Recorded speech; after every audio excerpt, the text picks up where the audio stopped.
Oui, bandeko nangai bampangi mbote na bino nyonso bino moto bozaka na esengo mingi so bozolanda ngai nga pe nanga na esengo mingi nde namonaka bolandaka ngai bandeko tozo parler dossier ya Chibola Mami Chibola affaire Mukuna ndenge ezoleka na prison centrale de Makala ndenge justice na bino justice na bango elingi kosala toko parler sous veillée de prière au bazo organiser soit le 21 ou bien le 22 août donc c'est-à-dire soit lelo soit lobi pour en faveur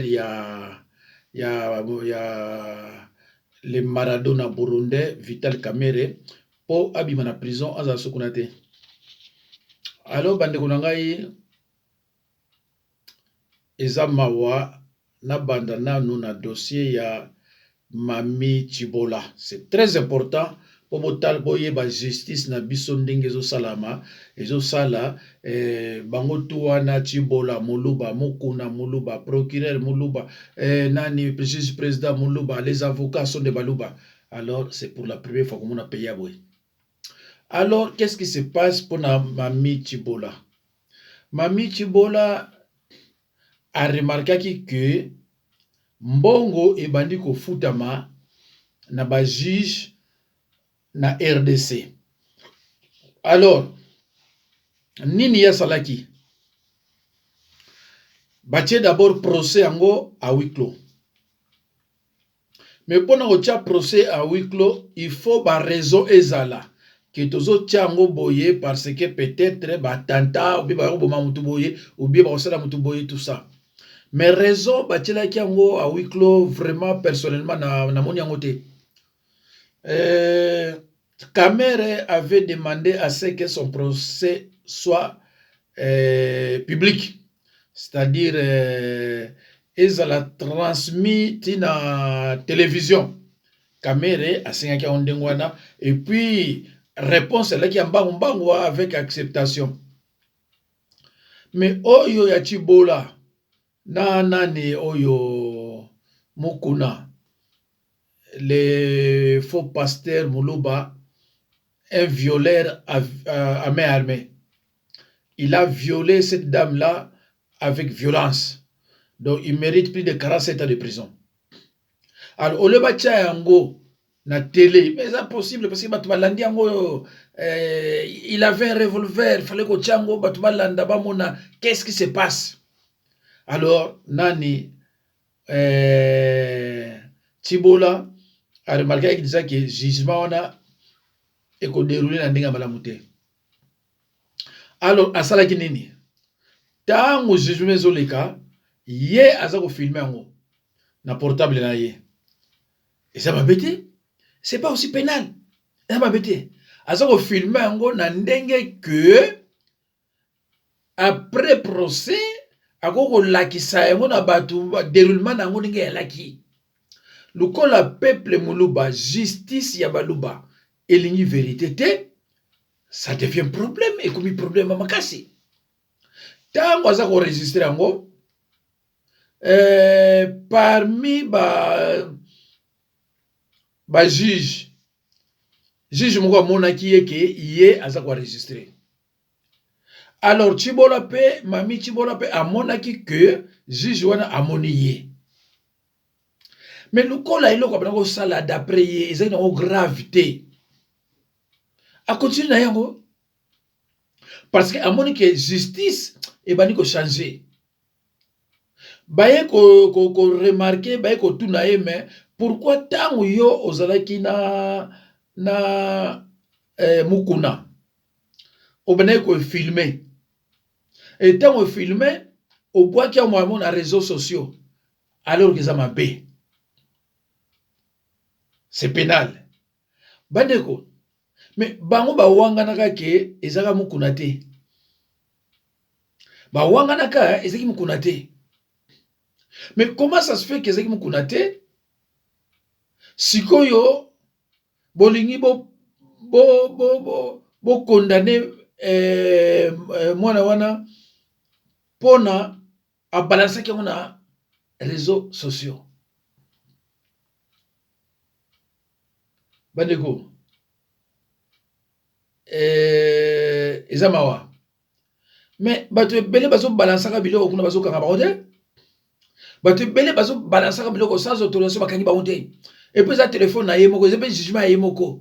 Mais alingaki a faire voir na monde entier comment fonctionne notre justice de Baluba. Eloko ya alingaki yango wana. Tant bochechi mukuna na prison, cela veut dire que nani Mami Chilombo, ce qui Chinani, Mami Chibola a gagné le procès. Le con a gagné le procès, il faut qu'on foute. Il faut qu'on foute.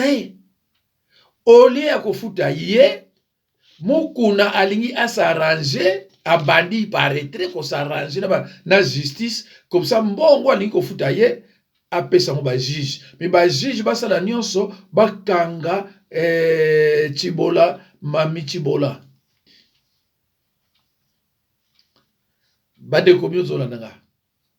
Suivez-moi attentivement. Mukuna, c'est un violeur, c'est pas un pasteur, c'est un sataniste, un violeur. Il a été poursuivi pour viol à main armée. Awa biso na poto toyo kaka ba violaka, ba mineur. Viol sur mineur. Bandanga na na poto. Non, na monité ba violer, moi na 25 ans, moi na 24 ans. Bandanga na ya. Nous avons plus de 30 ans en France. Non, on a violé, moi si on a plus de 22 ans. Sinon, j'avais 18 ans, j'avais 5 ans, j'avais... Biloko biso ka yangwana. Bon, yo ko violé maman Mobimba, on a plus de 30 ans, soit 35 ans, sur combien?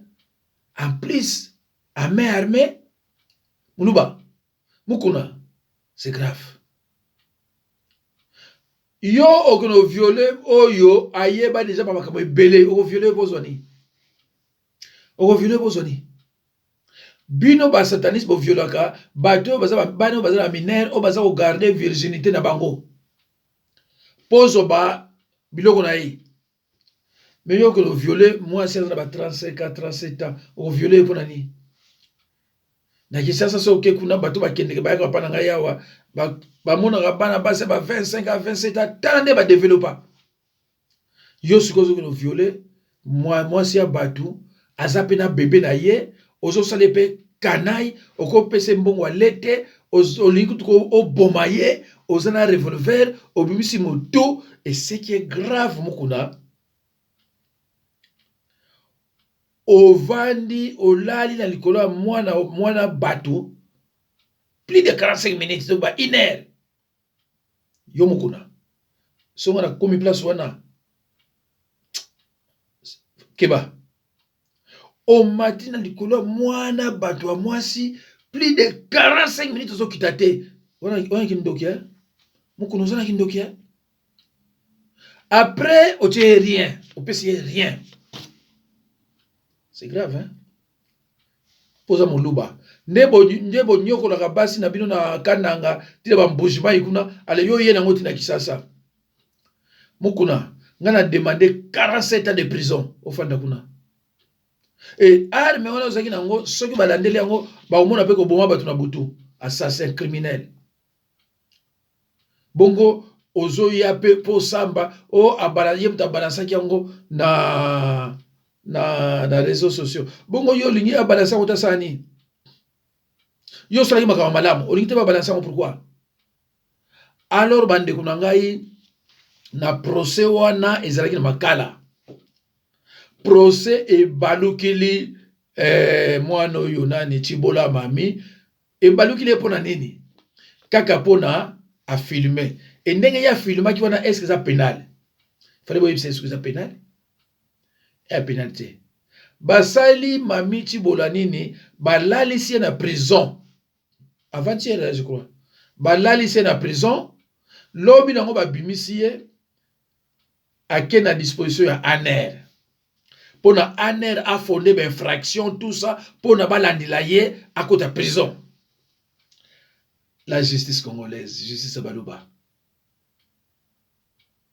Mwana wana ba viola qui est avec violence par un ancien catcheur déguisé en chrétien, comme quoi c'est un pasteur, alors que c'est un sataniste. A viola kaka yete ba mamu baza kutu pe belé mawatro. A susu leki ya ya tibola susu a violé ye. Bosiko olingi siko sali. Vidéo oyo ko papa ba juge oyo ba sabino. Na procureur de la République na bino, ministère public. Moi je demande 47 ans de prison ferme, hein, et avec quoi? Sans interdiction de faire d'interjecter l'appel. Ngana soka moi nazoka baluba bazoloba ah Jésus c'est baluki nzambe ya mukuna bandiko sala nzambe ya mukuna oyo yozo sala ekoyela mais nzambe ya mukuna nzambe wapi? Nzambe ya mukuna c'est Satan. Quel nzambe vous parlez? Vous parlez de quel nzambe? Musala nzambe ko zana arme ngane na zaboye musala nzambe mu Congo o nzambe ayebi ngane ko zana arme pour ani ngai arme na usala ngoni ngata tamula boye so ba bomi na kufi c'est tout. Nous zana arme pourquoi? Mukuna un violeur, un ingrat, viole avec violence, avec arme à la main. Voilà. Ce que boy na bomio. Ce que nous avons arme pour boma, car pour bakaba pamba, c'est qu'à boma déjà batu mususu. Donc na linko yoka kututi na linko yoka bino mto kozwa vidéo oyo boku misa kuna pa baziji na batu na bino. Bosala musala na bino. Sobo kondanaki les satanistes mukuna. Parce que bon que effectivement vous avez réuni toutes les preuves irréfutables. Donc tant que vous réunissez en gros bon que faut ça condamner. Il a été condamné. Et c'est lui. Alors si comme moi si on a nga filmer, ce qui est interdit, bon nga le banega bon ko filmer et c'est lui. Ou alors bobine bima di banda. Mais bref ko filmer te obi supportable tiangona. Mais faut bon là laisser na makala kaka pour filmer qui. Ah nzave justice ça mboka na biso. On a biso on nous filmer eh monsieur, ko filmer waté. Ici ou bien bobi misaye. Ou bien bima. Oh ya bini boko mani ko komisa ko grave boko no tiketi na aner na minute ba nde ko bozola ndanga azolala na aner kuna. To éviter so ba sala nini. Groupe Baluba, Namuluba, c'est entre eux les Baluba. Des Kazadi, des Ilunga, des Mutombo, des Muboyaï, et consorts. Alors, Bandeko, moi, je parle ici en tant que pasteur en Congo. Donc, justice Nabino, et ça justice à Bandoki, et ça justice à ma bé, bozana mawate, monte ma mawape bolingo, bozana yangote, moi na bato a gagné procès, moi na bato a zana mobilité, bo violer avec violence, arme na maboko, pour soit boy bo bomaye, parce que y a ça boma bato na bakanga été. Alors, avec arme, il faut à peine, il y a plus de 25 ans, pas Nabino, mais on a eu 25 ans, on a eu condamné 47 ans. Afin d'akuna un violeur parce que si vous libérez akoya ko violer sur bamususu. Voilà, donc une fois arrêté 20 fois fait. Une fois arrêté 20 fois fait. Donc voilà bandeko dossier ati bola mami ngana zoloba atake yaza mwana nga naza mulubate mais biso tote yaka amour. Yango no moni baluba ba moni moyetale ba bandiko lukilanga ba dossier belé oh nazalaki na hotel na mwasi na sako bima bazocha oh ngana zanganga na sokola basi oh ngana za boye baluba na yebi ke bobota mana lukuta ngabo luka belé bono bakaka soki oh alingaki oh soki oh alingaki bozo wa preuve panakate ngaza pasteur na Congo oh nzamba yebi nzamba musala nzamba zanga bamukuno bamukuna ba wale saba nzamba depuis quand oya yaki awa muluba alobaki azaki musala nzambe o soki chatumba nzoka zaka nganga na mbujimai soko moni mutu abadolo baka makwa pamba ya contre ba pasteur o azaki musala nzambe neti bamukuna o ba delilesi ba chit nani oyo soki na chatumba yibake azaka nganga et finalement yeko ndima Finalement, Ndimi abinga zaka nga pasteur te, nga zaka nga féticheur na Mbushimai. Voilà. Donc tant qu'on a zo ba kemulu ba koza musala nzambe te, il faut me croire. Alors, sikoyo tono kota na dossier ya nani le Maradona burundais Vital Kamerhe, un serpent à 17 têtes. Ndeko nanga ba Congolais. Moi je préfère que Batu Oyo, je souhaite même que Batu Oyo baliko sala veiller de prière, jeûne et prière pour na Kamerhe bakanga bango. Bakanga bango banotika bango na nini na makala bazo wa peine. Pasteur Oyo sala sa jeûne et veiller à jeûne et prière en faveur ya Kamerhe. Pasteur wana de toute façon na baina bino ba prière nyonso baluba na bloqué yango à titre de rappel yo muluba ozo la prière ba ke pasteur chaque dina banza pasteur na Congo a bloqué ba prière na bino to elegate. Donc soza mutu ya INC oza mutu ya FCC IDPS groupe wana nyonso na tangi kombo ba prière na bino na bloqué yango e ko legate parce que mosala nzambe zandenga. Donc na bloqué ba prière na yo, donc sozo la prière na yo, donc ozo l'exalaire na yo pour rien. De toute façon, Dieu n'exauce pas les prières d'un pécheur. Jésus a pardonné, mais Jésus n'avait pas d'amis, un traître, un pécheur. Zera Kamerhe pas en prison, au Kolandanga, dans l'Axayo, ce qui se passe dans Mokarabiso.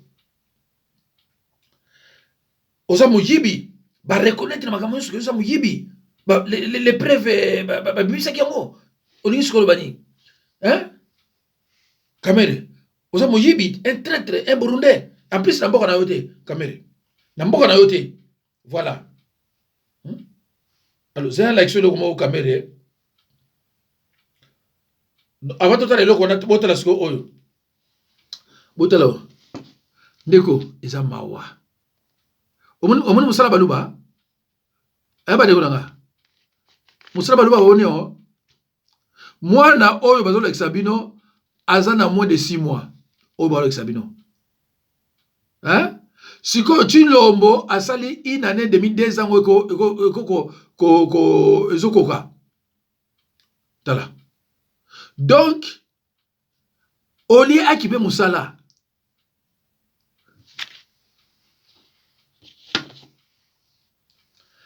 Chilombo Oli akipe musala. Yazo kipe ko bota.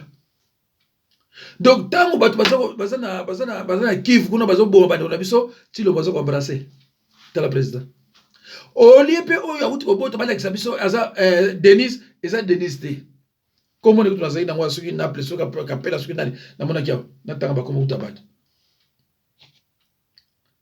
Donc Chilombo mwana oyo azana moins de 6 mois. Président de la République. Voilà.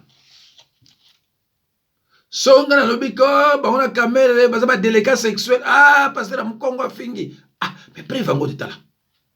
Donc atiki musala tala pa zo ne ko mema mwana. Hein?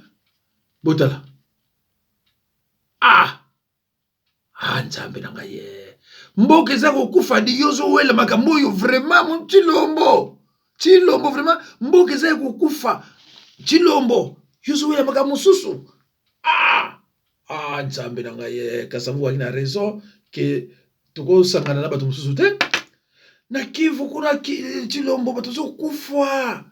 Yozo ko embrasser moi si. Bana ozana bango Chilombo ko kite musala yo ko sana présidence yango na kaka. Donc bino baluba soko boti bana 4-3 donc c'est un péché. Donc faut bota 12-13 tando bebisi mo sebato. Chilombo tando bebisi mo sebato. Yama wa. Salam sala. Hein? Salam sala ole yo okendenge makambo ya ko moi c'est tout. Voilà. OK.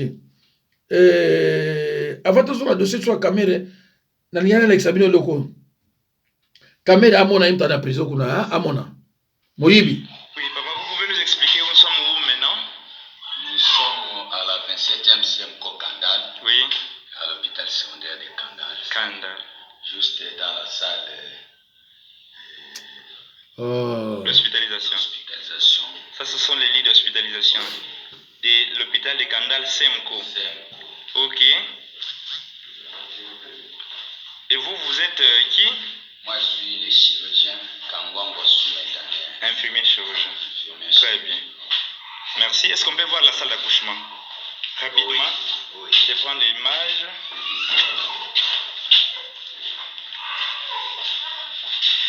Là, c'est les lits. De consultation. Les lits de la CPN. CPN. Vraiment. Docteur Arovunda voit ça. Docteur Jeff Tabo aussi. Les lits de consultation. Et de l'autre côté, lit d'accouchement. Vous êtes avec lui, hein? Docteur, et les lits d'accouchement, voici ce qui ressemble, les lits d'accouchement de Kandale Semco. Oh lolo, c'est vraiment très bien. Ok? Vous avez des malades? Voilà, il y a un malade hospitalisé. Il a été opéré. Oui, opéré pour les cas des kystes ovariens et la pédicille. 40e jour? Aujourd'hui, c'est 4e jour. Maman, ngeke kondila mbote? Ngeke gange bien. Donc, papa, qu'est-ce que c'est mbote? Est-ce que vous savez que c'est mon oncle? Ah, c'est mon oncle. Donc, à quitte 5 factures.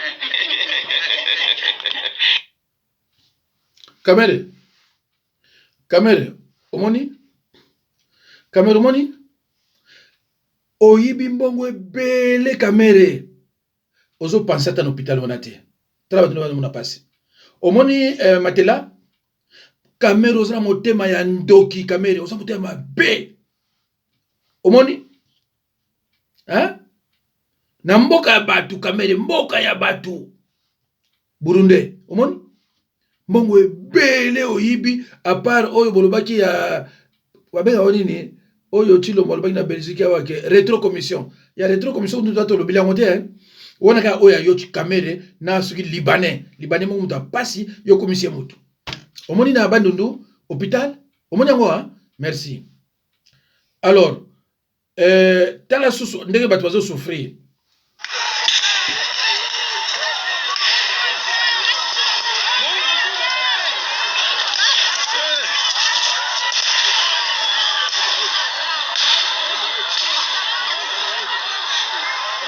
Wale ni masasi, biko natupiga masasi.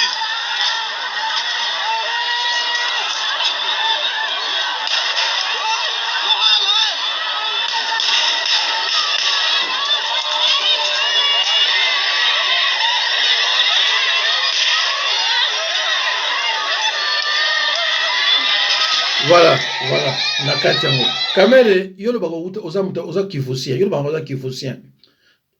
Bambongo yo yiba na kivusalani. Et puis makambo bozo le kana mboka na banda kala yolo bako oza kivusien. Osala keloko ni. Kaki mo yibi kaka basi, un petit délicat sexuel. Hein? Kaka basi tala chilombo. Moi aza président 2 ans ngo koka aza na mona 6 mois. Yope na yebite so bacheko kuna te ne mwana bato wana nde so bebisiye. Ndeko toyokana. Bible bila biso na 1 Samuel. D'abord Kamere, il faut osenga pardon, pe osong sambon. Hein? Dieu n'écoute pas les prières des pécheurs. Donc confession implique la repentance. Selon 1 Jean 1:9. Yoza na prison, mukuna, zoa Bible, pas uzali kuna. Zoa Bible, qui n'est pas Kamere, attends na 2 Samuel 12, verset 16. Akomona kuna, jeûne et prière non exaucée. David a sali jeûne na prière non exaucée. Nzambe aboyi ko exaucer yango. Alobi enfant fruit de l'adultère. Oyo yo sali na mwaz na Barcheba akufa. Jeûne et prière non exaucée. Donc batu na yo bazo sala veiller ya jeûne et prière et kozala exaucé te na sina bloquer ngo okufanda na prison. Mosala nzambe nezanga na ko bloquer ngo okufanda na prison. Zo Bible 2 Samuel 12 banda na 16 bando kita. ou bien kena likolo et puis kita bad leka 16 au mona makamninga yalaki hein nzambe soko apesa punir yo otindi bato basala veille de prière le 21 veille de jeûne et prière pona yo na bino bato bokosala kuna boza sous la malédiction bino nyonso obo sala veille boyo kaka obo sala veille wana de prière jeûne et prière bosala malédiction bosala mais bosala sonité bosala veille de prière pona moyibi oyo justice a condamné mais justice faut kaka bino na vrai mboka faut kaka bino. Parce que justice a telle loi à Kangi, il y a prison, 20 ans de prison. Puis nous avons la jeune prière. Beaucoup de Kangam, Batouana, ou Basabi, Robzobanona. Bami Yibi. Dans un logo awa, vraiment pour la monnaie en côté, na monnaie en côté, ya Banyongo, Otozana yango, Mboka na biso, Banyongo, Otozana yango. Mais tu as même pas pour boyoka yata muke bona kata yango Certaines missions diligentées par l'inspection générale des finances sont terminées et les conclusions font état de mégestion grave. C'est le cas de fonds alloués à la riposte de la Covid-19 et de surveillance du compte général de l'État à la Banque centrale du Congo. Pour l'inspecteur général de finances, Jules Alingeti Kei, ces dossiers ont été transférés à la justice pour disposition. Suivez. D'entrée de jeu, l'inspecteur général aux finances Jules Alingeti confirme l'existence de 1300 exonérations avec un manque à gagner de près de 5 milliards de dollars pour la République. Le travail que l'inspection générale des finances a fait sur le recensement des exonérations nous indique que le pays a aujourd'hui plus de 1300 exonérations avec un manque à gagner évalué à près de 5 milliards de dollars américains.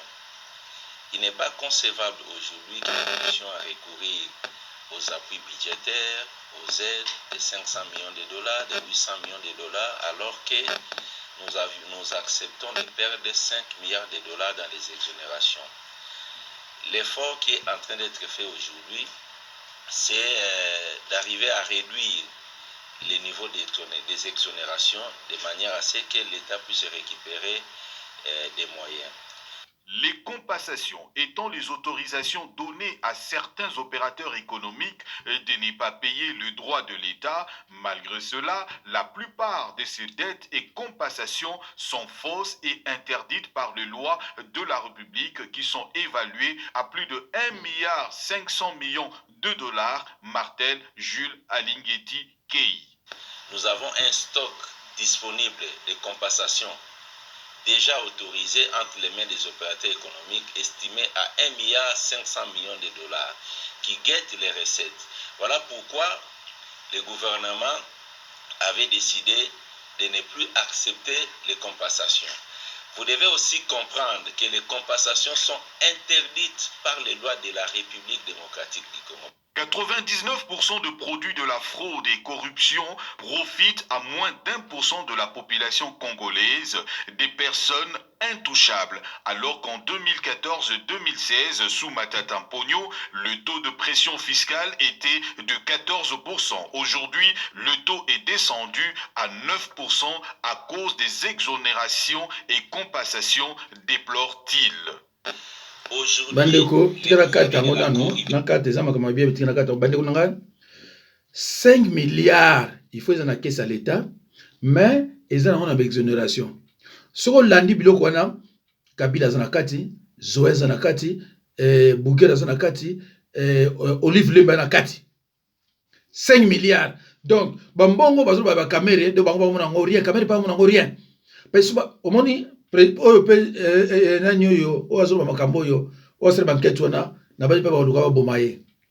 Donc Chilombo a de bonnes idées, mais alliance oya sala na mutu wana yo mtezo bloquer nde bazo kanga bato nyonso omoni botikela bato basala musala nde bango nyonso fa kanga bango tala 5 milliards bon mon hôpital sur maternité ya Bandundu mais 5 milliards ezaka na mupepe ezana mupepe. Bongo yo, ozotala ba vidéo oyo, ozoloba ko la jeûne et prière pour la caméra moyibi. Ah mais yo Congolais ozandenge nini? Yo Congolais ozandenge nini? Pourquoi bozo lingana lela? Pourquoi bino bozo lingana lela? Bokima bino. Alors, tala oyo susu ndeko. Mboko vraiment za mawa mingi. Christelle Ngoyi aux arrêts. Christelle Ngoyi aux arrêts. Pour un dossier, pour afinga kina ne Denise. Oh, mais bino bo finga nani o nani tala yeyo. Yeyo. Bomoni nani aza mwana ya nani?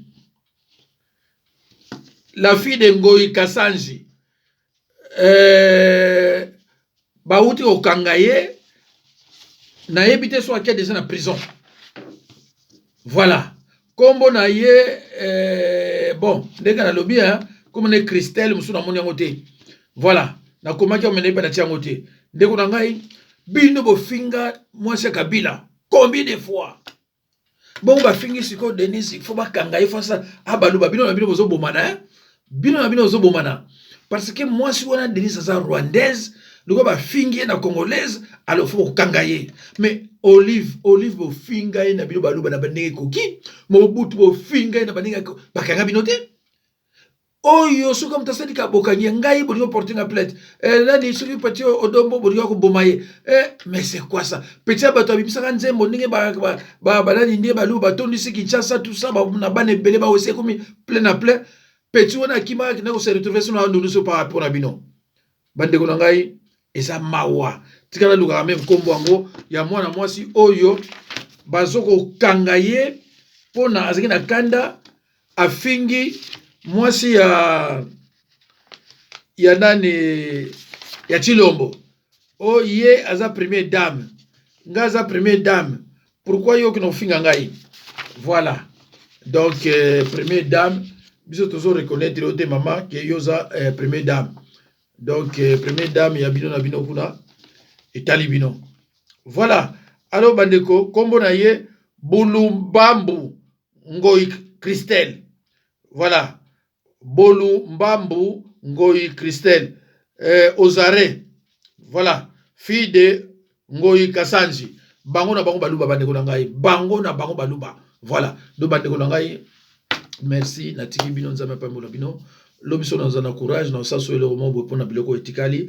Après semaine prochaine ba o balinga makamuna nzambe bokozala satisfait parce que ekozala somo o babinga somo. Merci bandeko na ngai nzambe apambola bino. Et à la prochaine occasion, c'était le révérend Jacques Dinabanza. Merci.